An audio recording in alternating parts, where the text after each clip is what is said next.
Selamat pagi, hari ini Rabu 29 Oktober tahun 2025.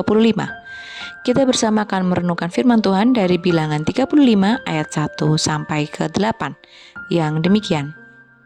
Bilangan pasal 35 ayat 1 sampai 8. Demikianlah firman Tuhan. Tuhan berfirman kepada Musa di dataran Moab di tepi sungai Yordan di dekat Yerikho.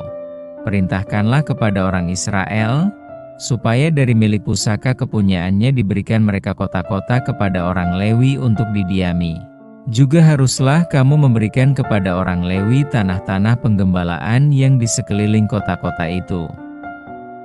Kota-kota itu akan menjadi kepunyaan mereka untuk didiami dan tanah-tanah penggembalaannya untuk hewan yang mereka miliki dan untuk segala ternak mereka yang lain. Tanah-tanah penggembalaan kota-kota yang harus kamu berikan kepada orang Lewi itu ialah dari tembok kota keluar 1000 hasta berkeliling. Di luar kota itu haruslah kamu mengukur 2000 hasta di sisi timur dan 2000 hasta di sisi selatan dan 2000 hasta di sisi barat dan 2000 hasta di sisi utara. Sehingga kota itu berada di tengah-tengah, itulah bagi mereka tanah-tanah penggembalaan kota-kota. Mengenai kota-kota yang harus kamu berikan kepada orang Lewi itu, ialah 6 kota perlindungan yang harus kamu berikan, supaya orang pembunuh dapat melarikan diri ke sana. Di samping itu haruslah kamu memberikan 42 kota. Segala kota yang harus kamu berikan kepada orang Lewi itu berjumlah 48 kota, semuanya dengan tanah-tanah penggembalaannya. Mengenai kota-kota yang akan kamu berikan dari tanah milik orang Israel, dari suku yang banyak jumlahnya haruslah kamu ambil banyak, dan dari suku yang sedikit jumlahnya haruslah kamu ambil sedikit. Setiap suku harus memberikan dari kota-kotanya kepada orang Lewi sekadar milik pusaka yang dibagikan kepadanya. Dengan tema pemeliharaan Allah terhadap hambanya. Allah memperhatikan orang-orang yang dipakainya. Hal ini terlihat dari pemeliharaan Allah terhadap suku Lewi yang tidak diberi tanah. Sejak peristiwa lembu emas, suku Lewi menggantikan anak sulung untuk melayani Tuhan. Keluaran 32, kemudian Bilangan 3 ayat 40-41. Karena suku Lewi melayani Tuhan, maka Tuhan adalah milik pusaka mereka. Dan mereka tidak mendapat tanah seperti suku-suku lainnya. Lihat di Ulangan 18 ayat 1-2. Namun tentu saja orang-orang Lewi juga butuh tempat tinggal. Karena itu Allah memberikan perintah seperti yang dicatat dalam Nas hari ini. Di sini Tuhan memberi perintah kepada orang Israel supaya mereka memberikan kota-kota dari milik pusaka mereka kepada orang Lewi untuk dihuni. Untuk setiap kota, tanah-tanah untuk pengembangan di sekeliling kota-kota itu juga harus diberikan kepada orang Lewi. Di ayat 2-3.